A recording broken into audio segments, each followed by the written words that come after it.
We got a special article on protecting your privacy. We're going to talk about it here, how to keep your hackers away from your webcam. We've got a misadventures in electric vehicles coming up. But first, we're going to talk about a robot going to court. I know it's a little hard to believe, right? Robots in court. ChatGPT, man, it has been all over the place. This is a piece of software, a very big piece of software. In fact, it's used about $1 billion worth of Microsoft Azure services. Those are the hosting services.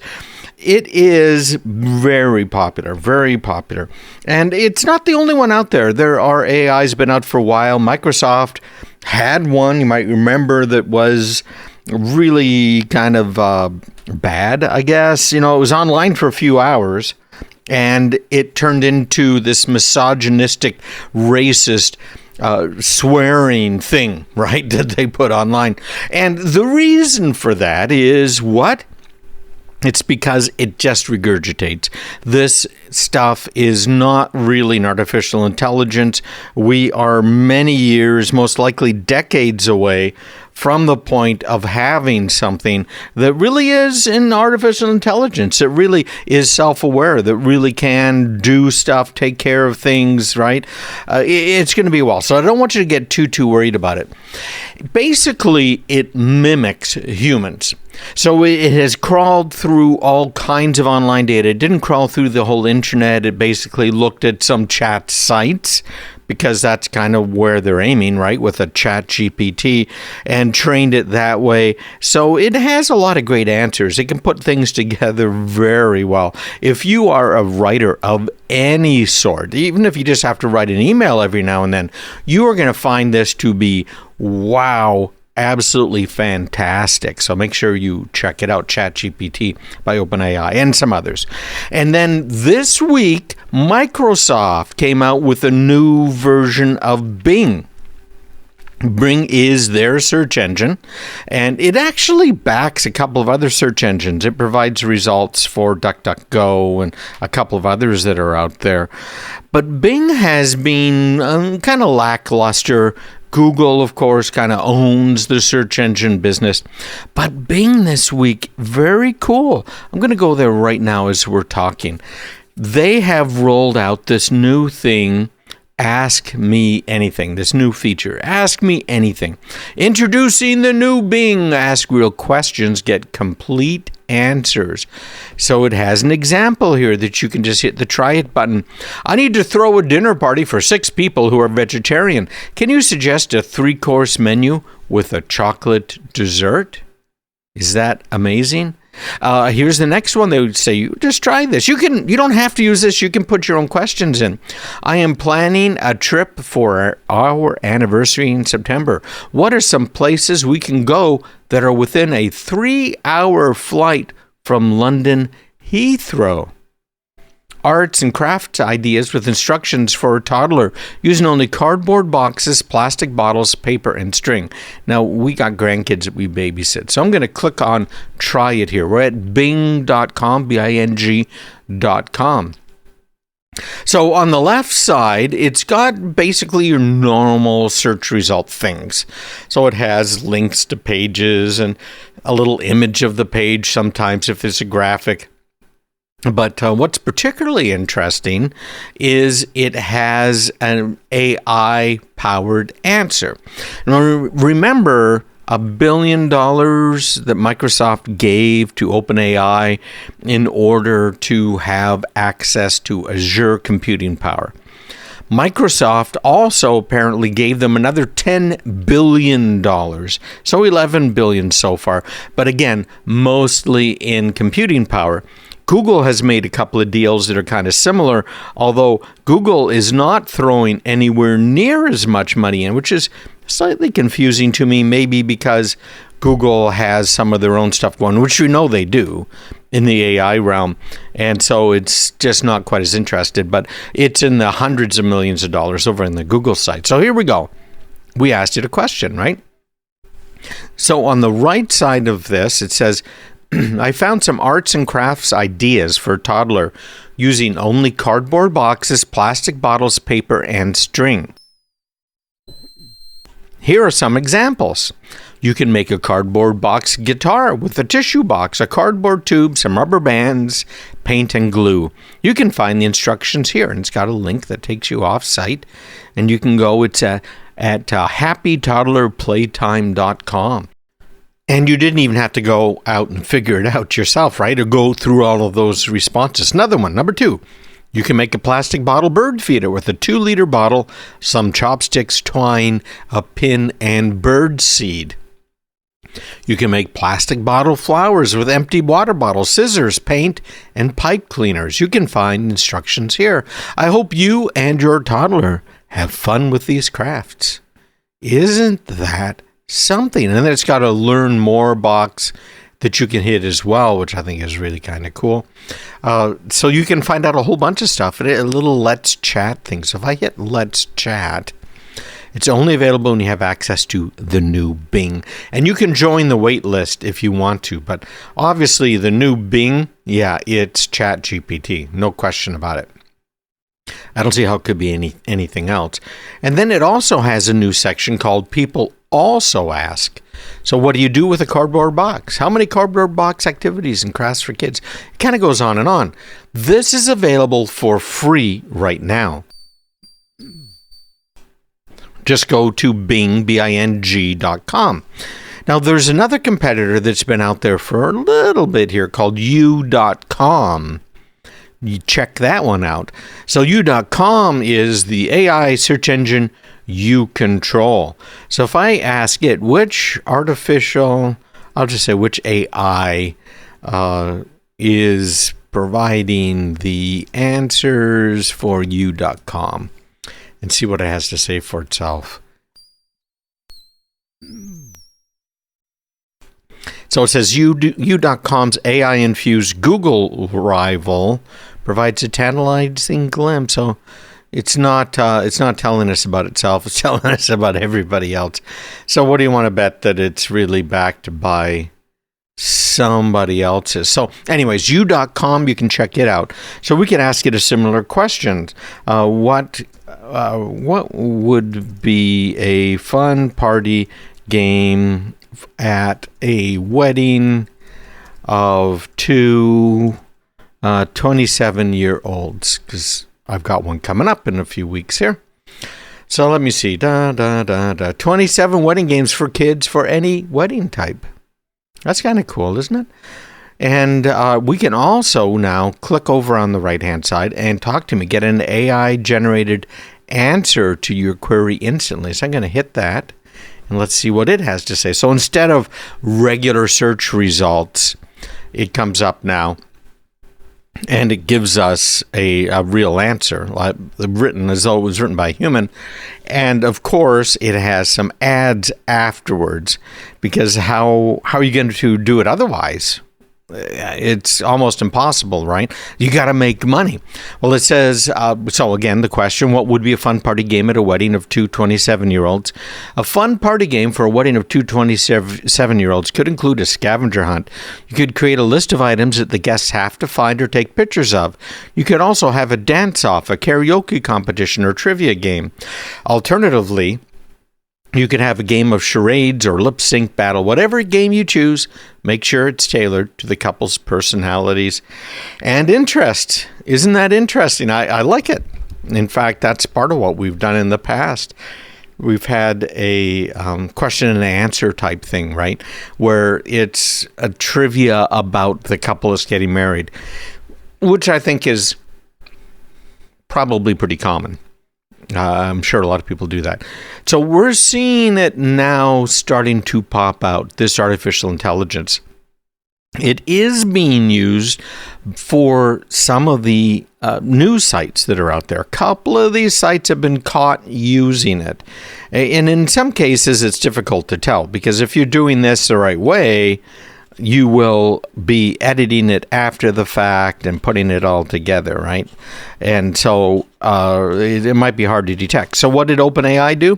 OpenAI came out with a tool to detect if OpenAI wrote wrote an article or wrote something, which I think is really kind of clever, right? So you give them the ability to have these deep fake conversations, articles, book reports, job postings, you name it, right? Responses, resumes, and you also sell the tool to fix the problem. Kind of reminds me of a bad spy movie, right? Where Ethan Hunt is there and he's been poisoned, and the only way he's going to survive is if he gets the antidote. But the antidote is just out of reach. So it's cool what they're doing, and I think it's going to make a lot of headway. Some judges are using it now. In China, there are courts that will examine the evidence using AI entirely. No judge involved, no jury involved. The clerk feeds information into the AI in China, and the AI decides whether or not you're guilty. The AI decides what your sentence should be. The AI can send you to prison, and has. Well, we're going to talk about one of those types of things that happened not too far from home. Yeah, a robot arguing in court. And you might have even heard about this. We talked about it, about 2 years ago, I guess, but now it's become a bit of a reality. Hey, this article and more, it's in this week's free newsletter, craigpeterson.com/subscribe. Don't miss next week's. Robots in courts? I don't know. Hey, at least this particular court didn't like the idea. We'll talk about that. And also, hey, do you read anything about CNET? Or have you seen BuzzFeed.com lately? Well, we've got some news on them, too.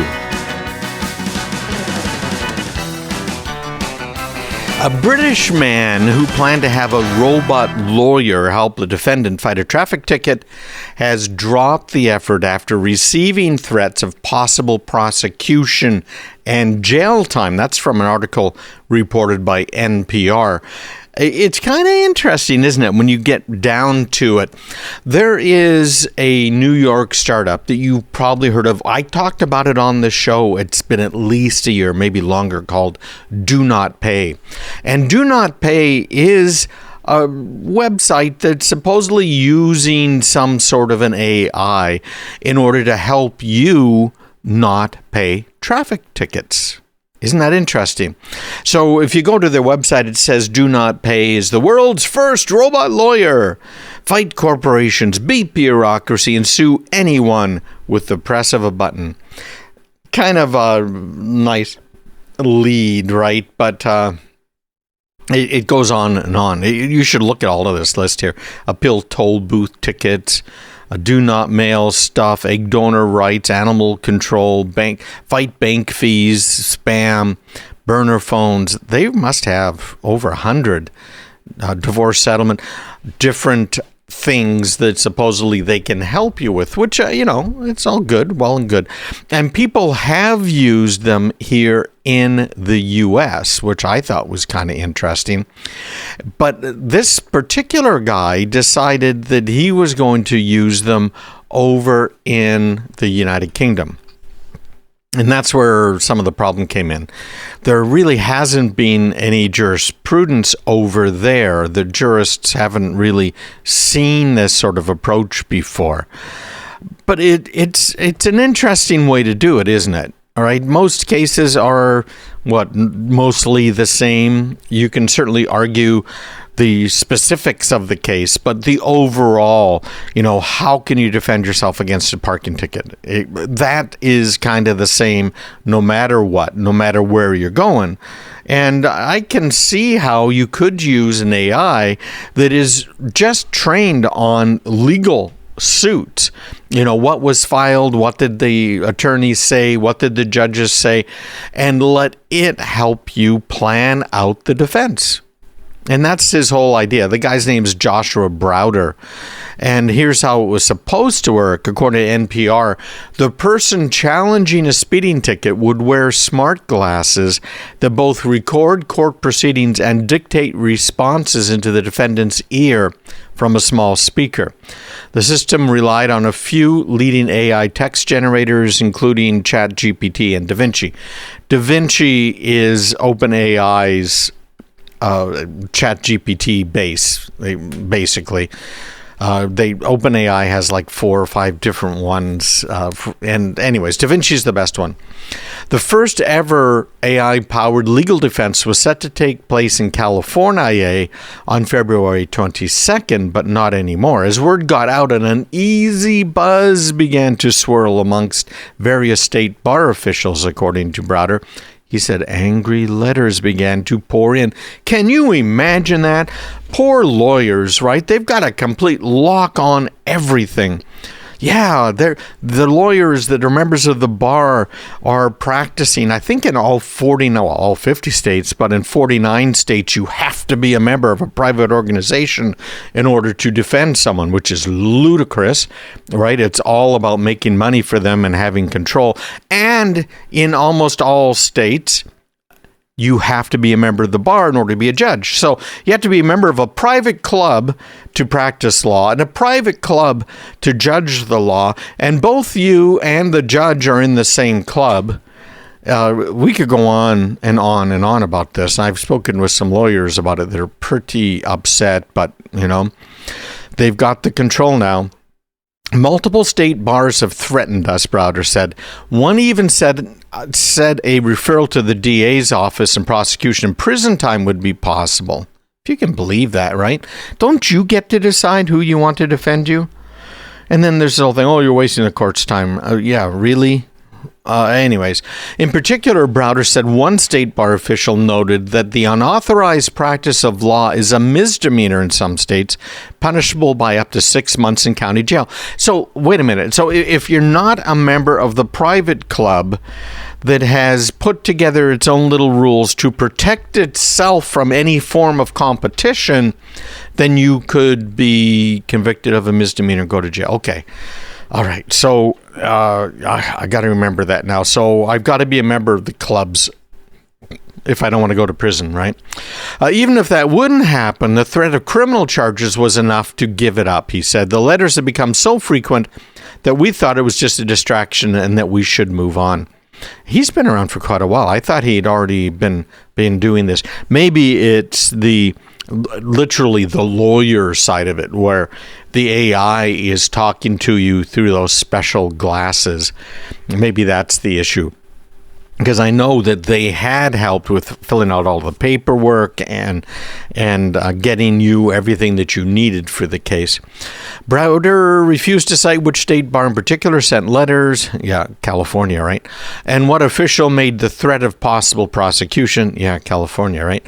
Saying his startup Do Not Pay is under investigation by multiple state bars, including California's. Oh, in a statement, State Bar of California Chief Trial Counsel George Cardona declined to comment on the probe into Do Not Pay, but said the organization has a duty to investigate possible instances of unauthorized practice of law. Oh my gosh, can you believe that? I don't know why the Brits didn't throw George Washington and so many others in prison for practice of law that was unauthorized by the private club. We regularly let potential violators know that they could face prosecution in civil or criminal court, which is entirely up to law enforcement, Cadona said in a statement. By the way, the only state I'm aware of that allows you to assist in a case, I don't know if you'd call that practicing law or not, is New Hampshire. Thank goodness. Live free or die state. But of course, the state bar doesn't like that very much and has been kind of clamping down, because you know what? You just can't charge $500 an hour fees if you aren't one of these people that are a member of our private club. We regularly let potential violators know that they could face prosecution, blah, blah, blah.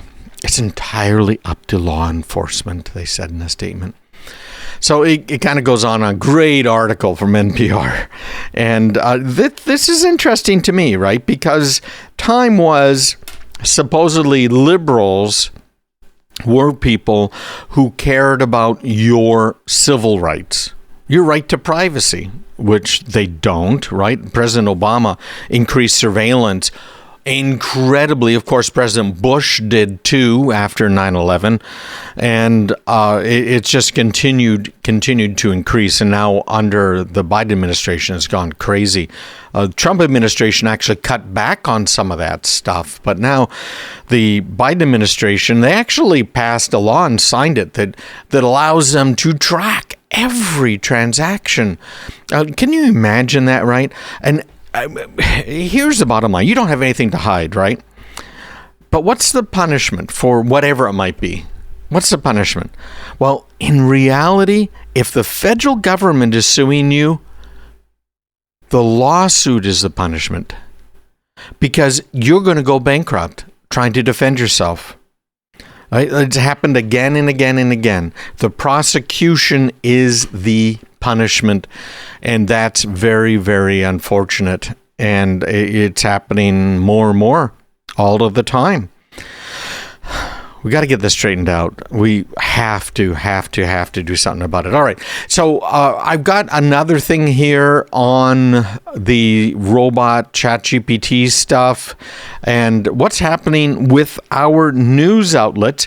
CraigPeterson.com/subscribe to get my free weekly newsletter. I've got an interesting question. Do you think that the online media, the print media as it were, will be better if we're using some of these AIs that are just regurgitating or not? I don't know the answer to that question. Would we be better off with a media that's using something like ChatGPT, that's using some form of AI to write articles? Well, first of all, I would say absolutely not. We would not be better off, because if the AI is writing the articles, there are going to be inaccuracies. There are going to be things that are overlooked, including dramatic things. I'm seeing it all of the time as I've been playing around with it very seriously, various AIs that are out there. So how about the next step, where the AI is used for research, maybe writes 2/3 of the article, and the other third is written by or modified, corrected, etc. by a human. That, I think, works. And I think we would be better off, because so many people, I hate to say this, right, in the media are just very narrow in their knowledge and understanding.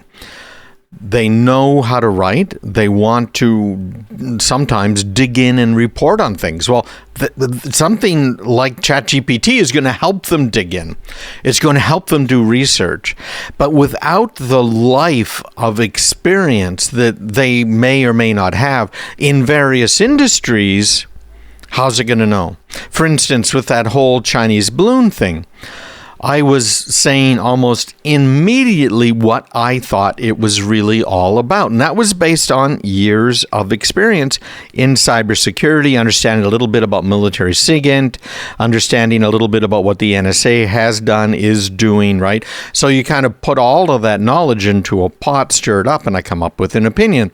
And most of the time, my opinion's right. When it comes to something like ChatGPT or some of these AIs, they don't have anywhere near as good a record, and they don't have quite as broad a knowledge. Now, I would say that they've got a much broader instant recall of data or even information, but putting it together, assembling it, they're not there yet. Now, 20, 30 years from now, when we reach what Ray Kurzweil calls the singularity, which is where an artificial intelligence really has intelligence, is really now aware that it exists and is aware what it can do, and it's what the Terminator movies were all about with Skynet and everything else, then things will be a little bit different. No doubt about it. Absolutely no doubt about it. But we've got two competitors right now that I want to talk about. and they're both in the online business. One of them is a company that we've talked about before. I share some of their articles from time to time in my newsletter. And, I guess that's good. It could be bad, but at any rate, one of them is BuzzFeed. And BuzzFeed has been doing a lot over the years, trying to get information out, trying to keep you up to date, right? And then the other one is CNET. CNET, I kind of stopped. I still quote them from time to time, but CNET is one of these news outlets that has been cheating. They got caught cheating when it came to working with the Consumer Electronics Association, with the Consumer Electronics Show, and the awards that CNET was supposed to be judging.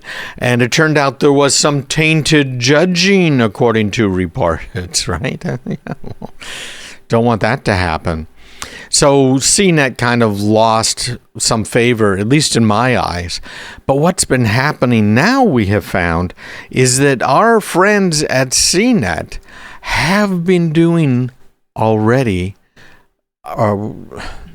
online AI reporting. In other words, that's not a great way to word this. They've been writing articles using an AI and publishing them as their own. CNET has. Now, you know what my opinion is on this stuff, right? AI, as it is today, can be really helpful when it comes to trying to put together information, break writer's block, do some decent research, but not good at producing an article that you can trust. Well, on about 2 weeks ago or so, maybe a month now, but an internal memo was obtained by the Wall Street Journal from BuzzFeed. And it says that BuzzFeed is planning to use ChatGPT-style text synthesis technology, of course from OpenAI, to create individualized quizzes and potentially other content in the future. Now, this part, I think, is fascinating because I would bet you dollars to donuts that everybody in the publishing business has been using ChatGPT in order to help them create articles. I bet you it's got to be really close to 100%. Look at the growth of ChatGPT. It's been out since November 2022. Not very long. 100 million users in almost no time at all. So after this news hit, BuzzFeed stock rose 200%. BuzzFeed says, we're going to use AI to help us with quizzes and maybe other things in the future. And their stock doubles in value. Is that a big deal or what? So on Friday, BuzzFeed formally announced their move into this in a post in its site. It's actually admitting it. It's saying it right there. Yes, indeed, we are going to be using this technology. We are using this technology, and this is how we're going to be using the technology in the future. And everyone jumps on it. Now, I think they jumped on it. I think, in fact, that things really advanced in their stock because it's just all over the place, right? Everybody knows about ChatGPT. Everybody knows what's happening with it. So therefore, you can expect exactly what we're seeing right now, which is, we're going to invest in it. No questions asked, right? Man, I don't know. I think this is good and I think this is bad.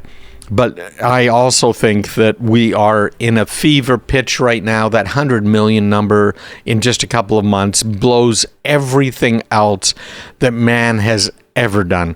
It was adopted faster than the wheel, adopted faster than fire, than internal combustion engines, than Google, than you name it, anything out there. And GPT is using the statistical knowledge of millions of books and articles. They're generating some coherent text in a whole bunch of styles. You can even tell it to write in the style of so-and-so. And I did exactly that to see what it had. But it's got millions of books and articles, and it can generate coherent text. Now, again, it's coherent. It's like listening to, Kamala Harris Those are words, yes, and they do, fit into a sentence, but the structure's all wrong, and I have no idea what you're talking about, okay? So that can happen. But GPT-3 is working by predicting the most likely next words in a sequence, and that's called a prompt that's provided by the user. It works really, really well. If you haven't yet, you should check it out.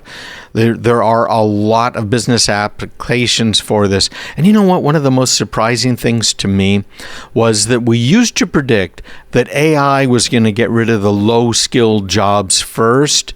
Now what we're finding is that AI is actually hurting the high-skilled jobs, like writers, like computer programmers. It can even write code, and many others out there. So this is a surprise.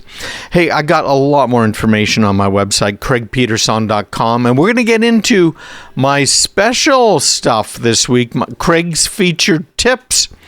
You'll find them in this week's newsletter. Make sure you get next week's as well. We got some info on nuclear energy coming up next week. craigpeterson.com/subscribe. For the last couple of weeks and going into the future here, we've already got the title set up. In fact, for the next year, we've got something called Craig's Featured Tip in my weekly free newsletter. And this week, it's about privacy and webcams.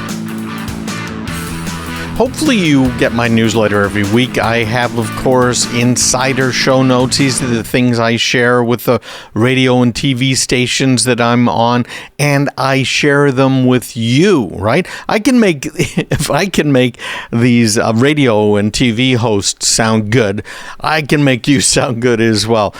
So make sure you're on that. It's craigpeterson.com/subscribe. I'm not going to pester you or anything else, but I've got some cool stuff we'll send your way as well for signing up. But these are coming out now every week, and that's a big deal.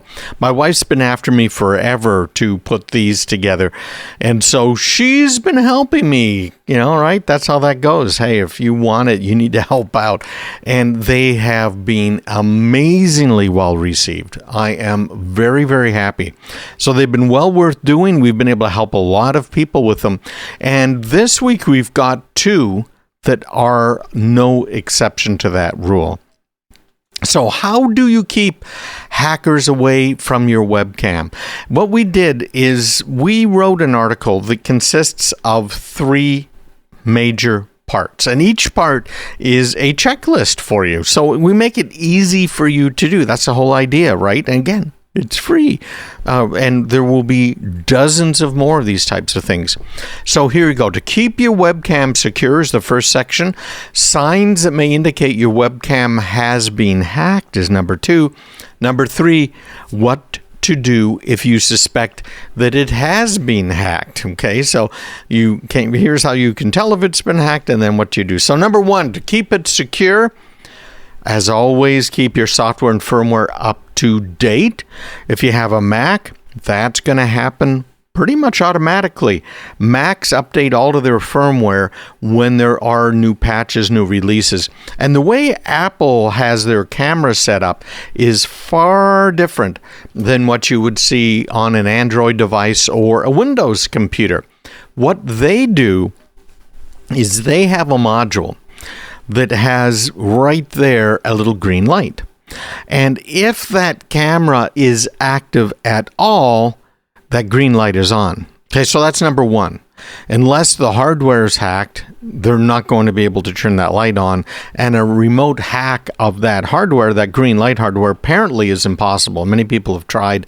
No one's been able to. But what Apple has also done on Mac OS as well as your iPhone, iPad, is they have a secondary little dot that'll show up on your screen. So if you have, it's kind of an orange dot on your screen, that says, hey, your microphone is active. Someone's reading from the microphone, and there's no way to turn this little dot off. It's way down in the kernel of the operating system. And then it also has a red light saying, your camera's active. Now, what happens if you aren't using the built-in camera, if you use an external one? Same thing. If an application is trying to access a camera that's connected to your computer, that light is going to be on for you. So it's, I think, a great thing. I so much love the Macs. But keep your software firmware up to date. Again, if it's a Windows computer, you might have to manually update your firmware. Use strong passwords for any online accounts associated with a webcam. Change them regularly. Cover your webcam when not in use. They make these little slider things that you can put over them so that it does slide over. Now, there's reports, and people have been criminally charged, of school districts, in fact, that had someone in the school district that was turning on the webcams of students, young ladies particularly, and watching them in their rooms. If you can believe that, right? Demented stuff. But it happens. So covering your webcam is probably a very good idea. Disable remote access to your webcam. And I cover this in some of the more detailed courses we have on improving Windows security. Use antivirus, anti-malware software. You don't need it as much on the Mac side. On the Windows side now with Windows Defender, they've gotten a lot better about the antivirus, anti-malware. Don't bother using the third-party stuff, right? The McAfee or some of the others that you might be putting on your computer. They just aren't worth it anymore. And the tests that I've seen have all said that the free Windows Defender that comes with Windows is every bit as good. As always, avoid connecting to public Wi-Fi networks. When using your webcam, they might not be secure, and people could potentially try and hack your computer because you're on the same network as them. And if the network isn't set up to block you from contacting them or them contacting you, they could hack in. Regularly check your device's network activity logs. Make sure there isn't anything happening that shouldn't be happening. Signs that can indicate your webcam has been hacked: if the light's turning on unexpectedly, if there's strange network activity, unusual software programs, your computer slowing down for some reason, suspicious pop-ups, slow overall performance, spoiled video with strange lines. And we've had people report that to us. That is not always a sign of someone hacked in. It could just be a bad driver for your video, could be a hardware problem, but it also could be that something's been hacked there on the webcam side. There's other notifications too. They're all in the article. If you didn't get my newsletter this week, you just email me, emmy@craigpeterson.com, and ask for the newsletter about the webcam stuff. And then it goes into what to do if you suspect your webcam has been hacked. Now, my other, and I've got a bunch of points on that one too. I have 7 points, in fact, what you should do if you think it might have been hacked. The next big one this week that we wrote is about the risks of investing in electric vehicles. And the subtitle is, it's an ideologically driven economic misadventure. You know, these electric vehicles are very, very popular. We talked years ago when the Prius first came out, and they did a survey of Prius owners, and the number one reason, it was like 70%, was people bought a Prius because of what they thought other people would think of them, right? Yeah, you've heard about that before. So that's been happening with electric vehicles too. And a lot of people that have been buying them are these people that are buying them because they think they're green. That is not true. You are not cutting back on your carbon footprint. Yes, there's no exhaust coming out of that electric car, but it needs a lot of stuff, okay? The vehicles are powered by lithium-ion batteries. Those have rare earth elements in them. And guess what now? We had the Biden administration, and I've got this article too in this week's newsletter under EVs. They've issued a 20-year mining ban a 20-year mining ban, canceling leases from some of these domestic mining companies that were mining mineral resources to be used to make electric cars. So why? Well, who cares, right? Well, if you mine in the U.S., you have mining regulations, you have the Environmental Protection Agency, you have labor laws. All of those things are there to protect us and to protect the environment and to protect the workers. If you offshore the mining, what do you get? Well, you get millions of tons of overburden that is improperly disposed of, destroying the surface of the earth at that point because they don't bother with reclamation. Turns out, in Africa where they're doing some of this heavy mining, they're using slave labor, and not just slave labor. And Africa, of course, was the first country to introduce slave labor far before the United States did.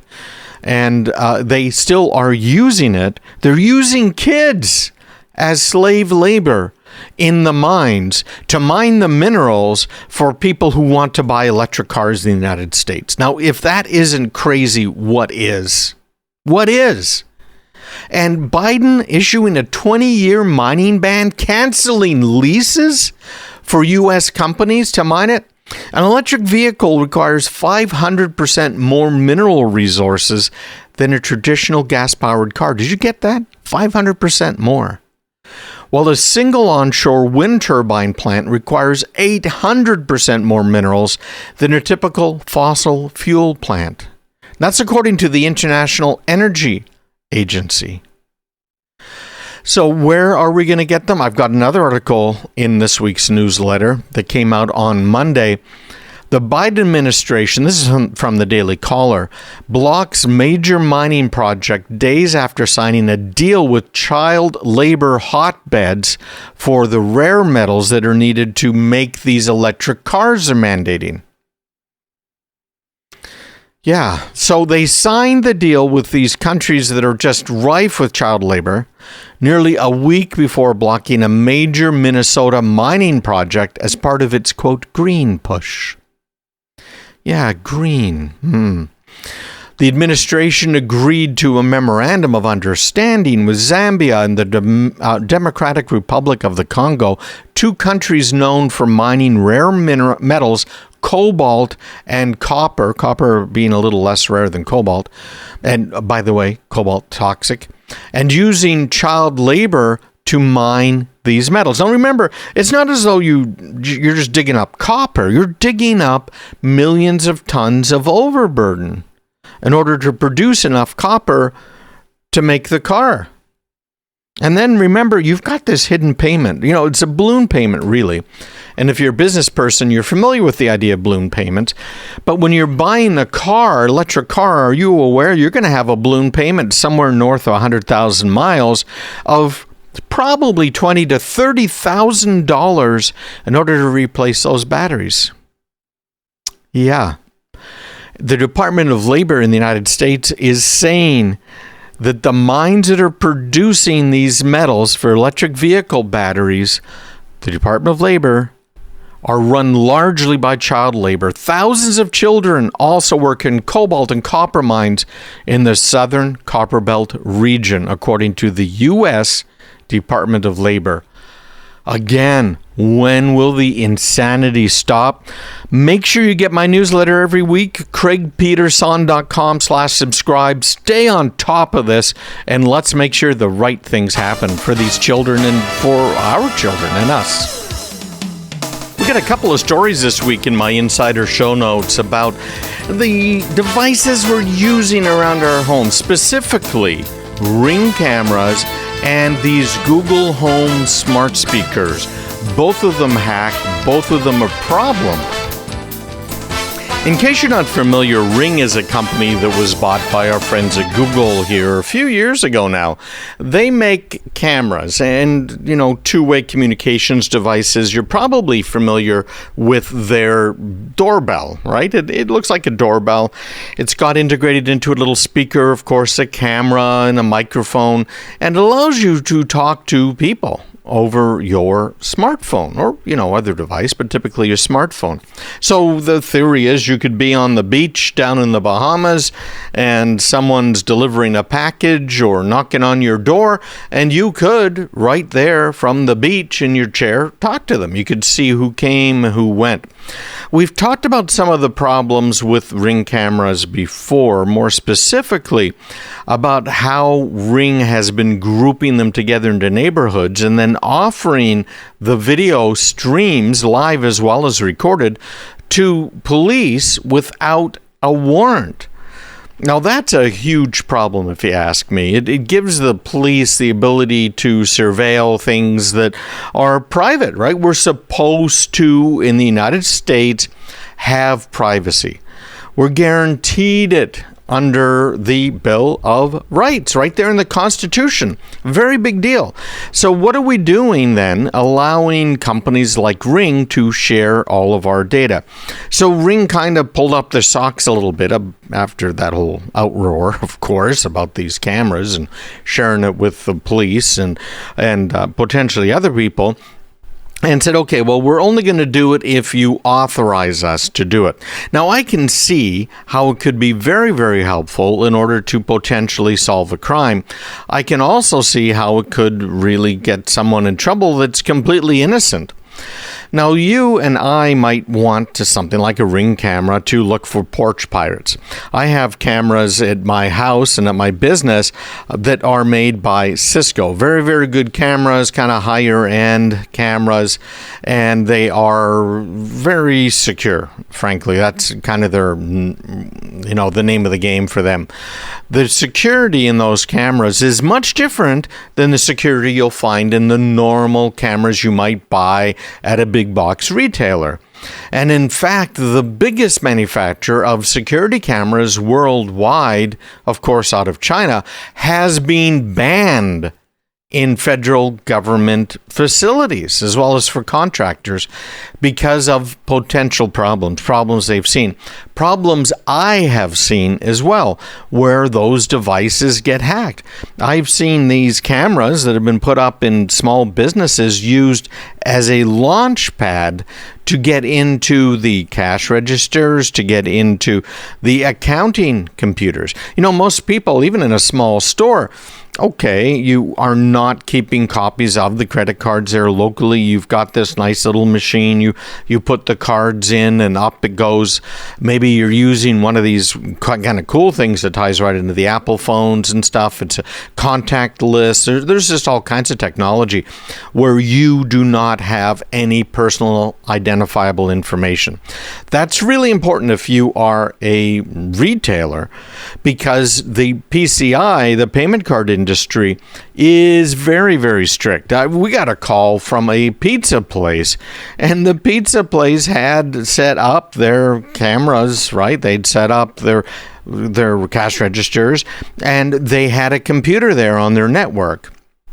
And that computer was used for the owner to do the basic accounting and keep track of inventory, make his orders, put all of that stuff in. Well, it all got hacked. And the payment card guys got on their case because the information that hacked wasn't just their bank account numbers, which of course hurt the business pretty badly, but also they had been keeping information from credit cards. So how did the bad guys get in? They got into their network via the security cameras. You bought those cameras to keep you secure. Remember, when we're talking about almost anything that's part of what we call in the business IoT, or the Internet of Things, any one of those devices is actually a full-fledged computer. It speaks Wi-Fi, it might be on the Ethernet. It's a very complex system. A lot of them nowadays are running Linux. They're not stuck in the world of Microsoft with a dozen different versions of Windows 10 that are designed for embedded systems. They just use Linux. It's available for free, it's online, it's well known, let me put it that way, and people can obviously write code for it. So that's what they use. Yeah, great. But Linux, like Windows and every other operating system, has bugs. When was the last time you upgraded the software in your security camera? Now, when it comes to cameras like what I have, these Cisco cameras, and there's others out there, right? I sell and use Cisco, but there are others. But those cameras get updates. Their firmware gets updated automatically. I get an email beforehand saying, okay, next week on Wednesday, we're going to be upgrading the firmware in your security cameras at this location. And, that's pretty cool. It's good to know. Thank you very much. And off I go and just with my day. I don't have to worry about it because it just happens. That's not true with these little cameras, these monitors we have for our kids, right? To tell the kids awake, asleep, is crying, etc. Or those cameras that we're using to watch the deliveries to help avoid the porch pirates. That's what we're all trying to do. The only reason you want to see it is really twofold. One, did someone steal it? And two, did the delivery guy actually deliver it? And I've certainly used it for that before because, we got a big dog. She's not that big, but she's a Great Dane. So relatively speaking, right, she's not that big. We've had much bigger Great Danes that we've rescued in years past. But we have a big dog, so she makes a lot of racket when they're trying to deliver. Now, she's not outside, she's inside, and she's behind a wall, and I don't know if they think she's going to come through the window after them. But we had this one guy just a couple of weeks ago deliver a part we needed for a client's computer. And I checked online, and they said, yeah, it was delivered, and he was supposed to have delivered it, and I couldn't find it anywhere. So I went to the cameras, because we have 360 degrees covered cameras here at the office, so we can see every side. We can see the doors and everything, right, individually. And the guy had delivered it to the side of the building, to an entrance that's not used at all, ever, really, maybe occasionally. So I don't know if he was afraid of the dog, that the dog would just bust through the wall or the window and come after him, or what. So when I checked with the delivery service, they said that he had hand delivered it to an occupant, which wasn't true. Nobody had received it from him. So it's helpful to have the cameras for that as well. And then you've got your kids. Maybe you want to know when they're coming in at night. They're supposed to be home. They're not home. Maybe some of their friends. What are they doing? There was a rash of burglaries in our neighborhood. And they, in fact, tried to get into my house. And the dog scared them off, which is kind of a good thing. It's one thing to have the cameras to see after the fact what happened, or to notify you, hey, I'm detecting motion here, and then you have a look at it. But it's really nice to have them just stop dead, right? So you don't have to file that police report after the fact. But turns out this kid who had been living in the neighborhood with his parents got divorced. They moved out of the neighborhood with him in tow. And he knew the neighborhood. He kind of knew when people were at home and weren't at home. And so he kind of cased the joint for a while and ta-da, broke in. And when he broke in, he stole all kinds of stuff from homes, except for mine, which is really kind of nice. So that's what you're looking for, right? You want to do all of those things. That's why you get these. And then the feeling that you get when all of a sudden you've been violated is undescribable. And I bet some of you have felt that feeling before. So you go out and you get a security system. You maybe get one of these doorbell cameras, and you can rest a little bit easier at night, can't you? The number one time for these home security system guys to sell their systems is when there has been a break-in in the neighborhood. So they just knock on your door. Hey, your neighbor down the street got broken into. We've got these security systems, do it. So there you go. Well, the Department of Justice said a couple of weeks ago that 2 men had been charged in a scheme that involved hacking Ring security cameras outside homes, drawing and sometimes taunting police, and then broadcasting their antics on social media. Isn't that something? So these people were swatting, basically. In other words, they call 911. They say, hey, someone's having a heart attack. There's fighting going on, screaming. I heard gunshots. And those hoax phone calls are then responded to by police, first responders, paramedics, etc., right? And then hopefully no one gets killed, because people have been killed before because of these antics.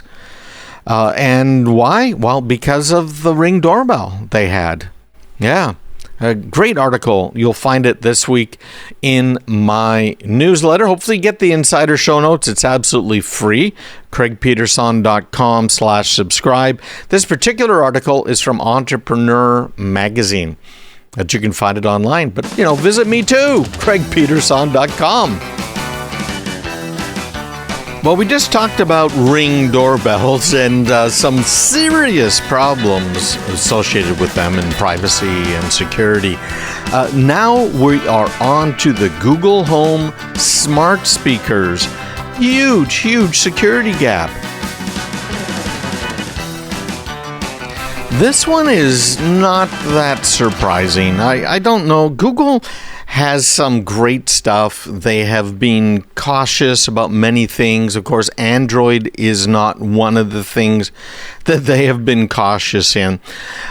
Google, along with a lot of other companies, has what they call a bug bounty program. And the idea is that people find problems with the software, including security researchers who find problems, and then they report them to the company, and then the company goes ahead and awards a bounty. A bug bounty is, in fact, what it's called. And Google is not alone in having bugs that are reported by these. And there have been some interesting problems. People have been fired because they have really messed around with the bug bounty programs and used it to pay hackers who had hacked their systems. And they wanted to keep the hacker quiet. So they paid them some bucks. Not necessarily a great idea when you get right down to it. And they were terminated for doing that because the bug bounty program is supposed to pay security researchers that find a bug and then report it so you can fix it.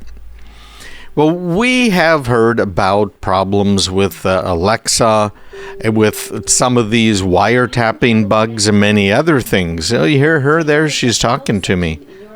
I mentioned her name.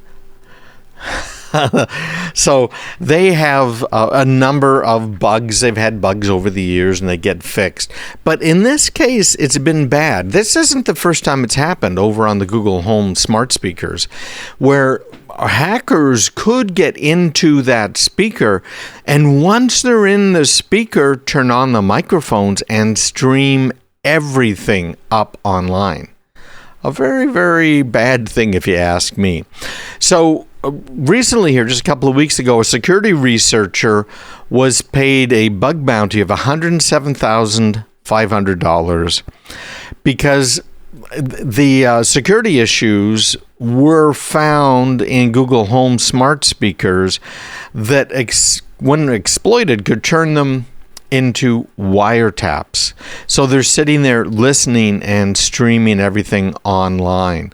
So the flaws apparently allowed an attacker that was within the wireless proximity to one of these speakers to install a backdoor account on the speaker. And then that backdoor account enabled them to send commands to the Google Home speaker, smart speaker, they could get at it remotely over the internet. They could access its microphone feed and make arbitrary HTTP requests within the victim's LAN. Now that can be used to cause all kinds of havoc around the internet and even more hacking. It's a bit of a problem. So this guy's name is Mats Kuntz. He disclosed a technical write-up that was published at the end of 2022. Now, when you made that malicious request, not only could the Wi-Fi password get exposed, but also could provide the bad guy direct access to other devices connected to the same network. Remember what I was saying about these cameras, having the security camera sitting there in the corner, and the security camera gets hacked because it's running an operating system that hasn't been patched in a long time? Yeah, okay. So it's a real problem, and it has to do with how the Google Home software architecture could be leveraged to add a rogue Google user account to the target's home automation device. And I'm looking at a trace here of the packets going back and forth. I remember I did this with a Barbie doll. Do you remember that Barbie doll that would talk and was supposedly smart? And it was connected to your network and was actually also able to do this exact same thing, which is spy on you, take all of your data, send it up online. So the question is, what should you do? What could you do? Well, first of all, this particular bug has been fixed. A lot of people have been worried about these smart devices, these smart speakers in their homes, kind of wondering, well, what should I do? What could I do? How could I handle this? And I get it. It's a problem, right? Because there's always the trade-off. I ask my speakers, you just heard her talking about the weather and what time is it and what my calendar has on it. Pretty basic stuff. And for that reason, by the way, our friends at Amazon are trying to figure out, well, what can we do then with all of our speakers that are out there? Alexa speakers, because those speakers are not making them any money. In fact, I think it's costing them more than $1 billion a year in order to keep those speakers alive. So I don't know. We'll see. Maybe it'll all go away. But regardless of how this attack sequence went down here for these Google Home smart speakers, this successful hack let them take advantage of all of your Google Home routines. So they could obviously turn the volume down to 0 and call a specific phone number at any point in time to spy on the victim through the microphone on it, right? The only thing the victim might notice is that the device's LED turned solid blue. But they probably just assume it's doing something, right? Rebooting, new firmware, whatever it might be. And during the call, these LEDs don't pulse like they normally do when the device is listening, so there's no indication that the microphone is open. The design that Amazon has come up with for their speakers is actually quite a bit different. And the hardware is set up in such a way that the microphone itself cannot be open or used without that light, that whole light on the top or the bottom of the speaker turning on so that you absolutely know, wait a minute, the mic is hot, unlike the way Google has done it here too. So I do have the Alexas, as you just heard. I do not have any of the Google Home smart speakers. I don't trust Google because their business is all around selling information about you. And to top it all off, they have been shown to share it with pretty much anybody out there. And I just don't like that. I think that's more than a bit of a problem. So if you have these speakers, more power to you. One of the nice things about both the Alexa and the Google Home smart speakers goes back to the big problem I have with what are called IoT devices, which is they do not get software updates as a rule. So because they don't get the software updates and because we're not installing the firmware, right? When was the last time you upgraded the firmware on your firewall or your router, or have you ever done it? We just have a new client, and that client has a router, and they thought it was a great little router, a nice little Cisco router, and I like those. But it was just using the default license that came with it, didn't have any of the extra features, and was no longer supported. Yeah, so there's a lot of companies out there that just aren't doing their customers any favors when it comes to managed services providers, etc. So I've seen that. I'm kind of rambling here. But having one of these types of devices obviously exposes you to some potential problems, but it's not as bad as many others because they do provide security updates, and those security updates are automatic, which is a huge, huge win in the cybersecurity world. Well, we got more stuff coming up, and all of this, of course, was in this week's newsletter. Make sure you get my insider show notes. They're absolutely free, and I'm not going to pester you, right, trying to sell you stuff. I will answer your questions if you just hit reply to those emails that come out every week. Sign up, craigpeterson.com/subscribe, craigpeterson.com/subscribe. We'll keep you up to date and answer your questions right there. Stick around. We'll be right back. I'm going to answer the number one question I get asked, and it's about passwords and password managers, right? You all know you're supposed to have passwords and longer, shorter, random. What do you do? We're going to answer that right now.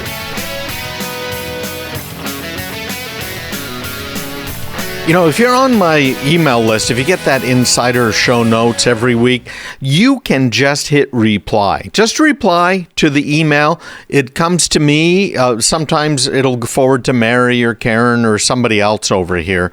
But we will help you. It might take me a little bit sometimes to get back to you, but I will respond, or somebody will forward something that I had already written.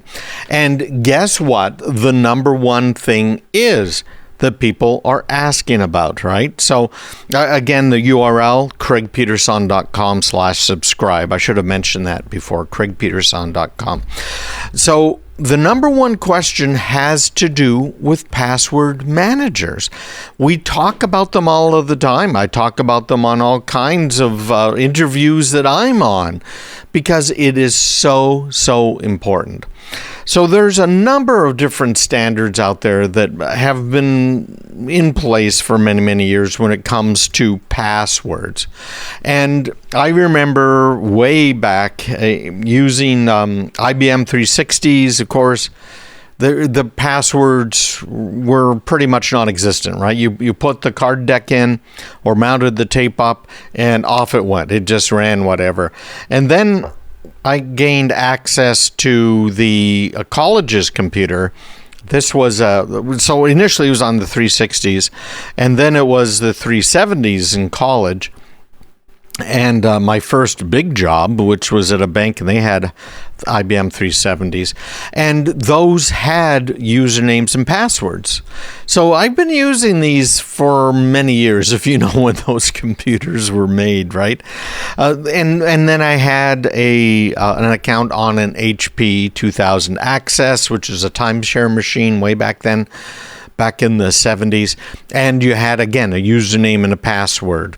And I remember our teacher, because this was in high school when I got access to that 2000, and he had always used basically the same password. He, a little bit of mess up here and there. He changed a couple of characters around, but we could always find our way in because you got unlimited number of tries, basically, and you could therefore, just by using a few little mix-ups, you could get in. And I still remember the guy's name. It's been a while. Anyhow, passwords over the years have evolved, and the whole idea is to make it so only people who should have access have access. So who should have access? Well, that's a discussion for another time, but it's certainly not the bad guys. So how about your computers? When you turn your computer on, when your computer boots up, does it ask you for a username and a password? I hope it does. I hope you don't have it set up to not require one. And if it does just come up and you start using it without a username or password, you should probably have a closer look and see just how you can actually protect yourself and protect that computer. Turn on usernames and passwords. Now, some of the Windows Home Edition versions don't have good password stuff on them. They don't really have good account stuff. Really older Windows doesn't have really any of that stuff. Anyways, you obviously, if you're using the Unix variant like Linux or others, you're fine. It has usernames and passwords, and I think with every major Linux distribution I've ever seen, it requires you to have a username and password. So what do you do? What are those passwords? And we're going to talk about password managers and what I recommend, what some of the best ones are. And if you have any questions, email me, me@craigpeterson.com. I will be glad to help you out. Again, it might take me a little bit, but I'd be glad to help you out. I don't care if you're a retiree or if you are helping to run IT for a 1,000-person company. I help all of those in between and even bigger all of the time. So I'm more than glad to help. Believe me, that's what I'm here for, is to help you out, okay? No charge. So the requirements or recommendations now, they are requirements for certain regulated industries from NIST, which is the National Institute of Standards and Technologies, have changed as well.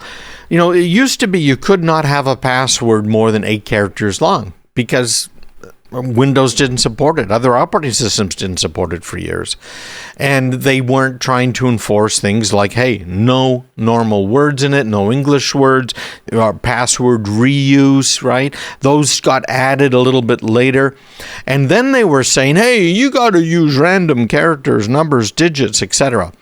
Well, the reason that they continued to change those standards had to do with the technology the hackers were using in order to get into those systems.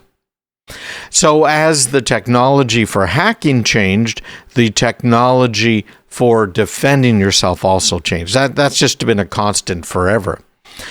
Nowadays, when the hackers are trying to break a password, if they've got a copy of your encrypted password, which is happening all of the time, they're being stolen just constantly. So if they have a copy of that, they will run it against a table that they've produced of all standard passwords, all the passwords that they've ever found online. And there are billions of them. And they'll use a binary tree in the database in order to do it quickly. But anyways, they'll try. They'll just brute force it. That's kind of the bottom line. And they'll use GPUs to do it. They've got a whole bunch of really cool stuff that they use for it. So this 8 characters of random data, upper, lowercase, special characters, doesn't work anymore, because it's so quick and easy for them to crack. Most passwords they can crack in a matter of a couple of minutes. It's really that fast. So it has changed again. Most websites now will let you have longer passwords. And in reality, my recommendation to you is not to use a password, but to use a passphrase. So you're going to use a passphrase like, this dash that question mark the other thing, right? There's an example of a passphrase, something that you can remember. And you're going to throw into there some special characters, right? Some uppercase, lowercase. And I tend to make my passwords 20 characters or more. Some websites still will not let you do that long a passphrase. Some websites demand that you use at least one digit, one uppercase, one lowercase, and 2 special characters, right? Which doesn't buy you anything. That's ancient. So NIST is now recommending a password policy that requires your passwords to be at least 8 characters in length, and all machine-generated passwords to be at least 6 characters in length. So what they're talking about there is a random password, okay?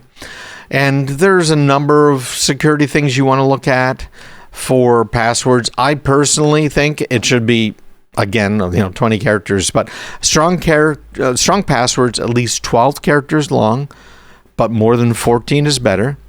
Some uppercase, some lowercase letters, numbers, symbols. Don't use any words that can be found in the dictionary.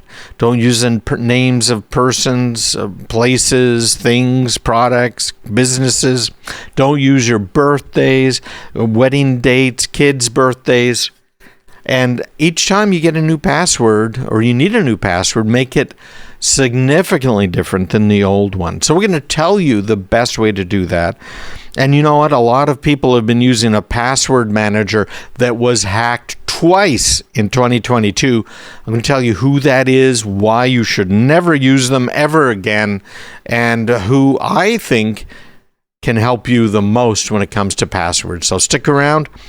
Again, me at craigpeterson.com if you have any questions. I'm answering the number one question I get from listeners, and it's about passwords.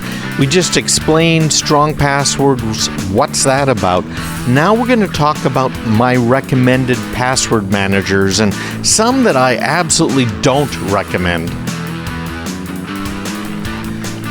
Password managers, I think, for most people are confusing. I have a friend who he's retired and has been delivering food for Grubhub. And his account got hacked. And again, hacked the way it happens all of the time. He had been using the same email address and password for multiple sites. And one of them was his pay site on Grubhub. So the bad guys went in and changed the ACH, the account, for him to receive his payroll payments, all of the money he's making. And ta-da, the Grubhub Pay came through and it went to the bad guy's account. Now, there's a lot of banks out there that just don't follow up, don't check on the people that apply for the accounts. And yeah, I can see that. But in any rate, these accounts were then used to take that money and move it overseas. So after missing a couple of paychecks and trying to figure out what was going on, he called up Grubhub, said, "Hey, what's up?" And they tried to track it down, and he was out 2 paychecks. Simply because he had been using the same password and email address for multiple sites. So I convinced him, hey, you need to use a password manager. Now, I've had some responses from some of the listeners that have been really, I think, insightful. And the responses I typically get from people who start using password managers that have maybe been putting their passwords into Excel or writing them down into a book. My father was putting them all into Excel. A bit of a problem there. He had a problem with his computer. He Googled online for Microsoft support, called the place up. Total ripoff. And not only did they want his credit card information, but while they were on his machine, they started downloading Excel files and Word documents, including his spreadsheet of his usernames and passwords. And that included his bank account information. Okay, so there's lots of reasons not to do it that way. So my friend, the Grubhub friend, came over to my place. We sat down in my office and I set him up with a password manager. And he had a bit of a hard time understanding it. And that's something I've heard from many of the listeners. That even though I look at it and say, this is really simple, right? I have kind of the curse of knowledge. I know how to do it. I know the ins and outs and try and make it all work right. But it only took me about half an hour to help them get going, create new accounts, and move on. I've had one of the listeners, our listeners here, reach out to me and say, hey, it took me all weekend. Now, let me explain why it took him all weekend to move to a password manager. He had 100 different accounts.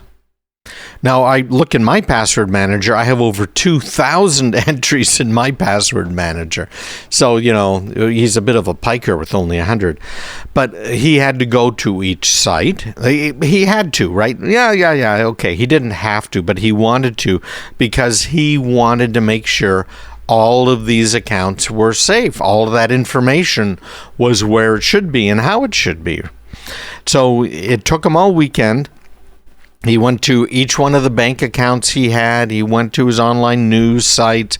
He put in the existing username and password. He created a new password using the password manager.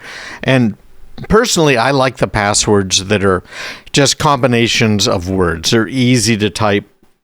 They're a little easier to remember. A lot easier to type than random stuff and remember. And they are very, very effective. So that's what he was doing all weekend long. And he felt good about it because after that weekend, he never has to do this ever again.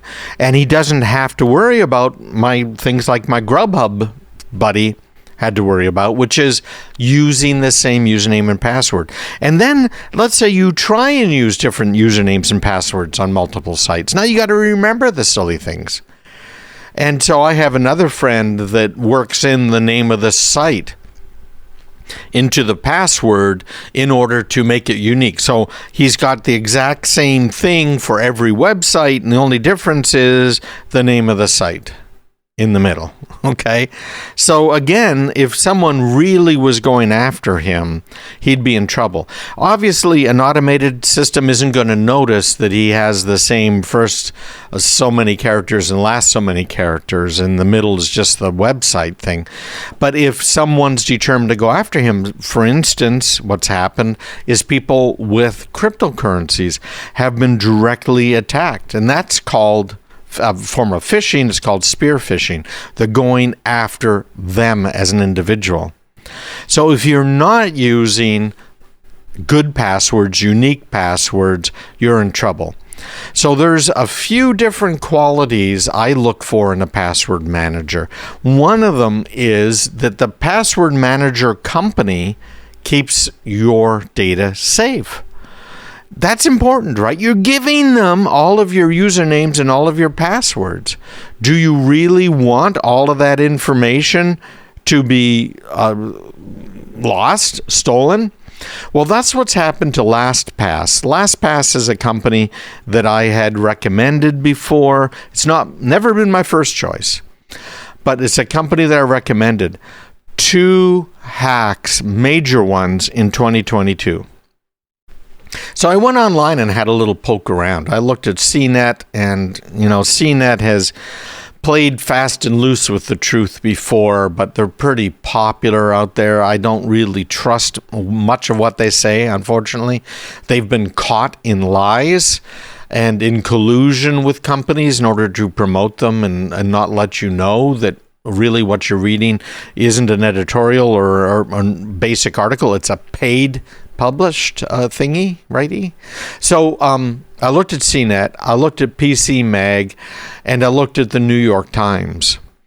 And the hacking of a password manager really needs to make us reassess whether you can trust them to store your sensitive data.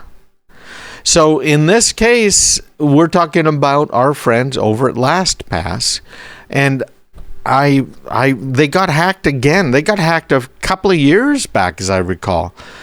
Don't use LastPass. I'm sorry to say that. And if you have been using it, you need to move off of it. It's not as hard to move off of a password manager as it is to try and put it all together initially, like that listener who said it took all weekend. And he wanted me to make sure I mentioned that, right? That, hey, listen, guys, you're going to have to put some work in this. It isn't like a magic wand or a snap of the fingers that you can take or you can do in order to start using a password manager. So there's many others out there. There are some free ones, some open source ones that are available out there. In fact, I've had a couple of listeners that have said, well, how about this one? Because it's open source, and they actually liked it. Bitwarden. It is an open source password manager. So if you're into open source, if you don't want to pay any money or you can't afford to pay any money, Bitwarden is what it's called. It's pretty good. But the number one in my book is called 1Password. It's just the digit 1 and then password.com. So you have a master password with all of these different password managers. And that master password now unlocks the vault.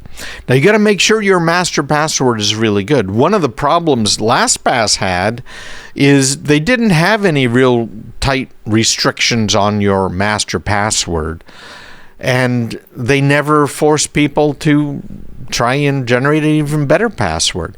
So I think I counted, it's like 28 character long password for my master password on 1password.com.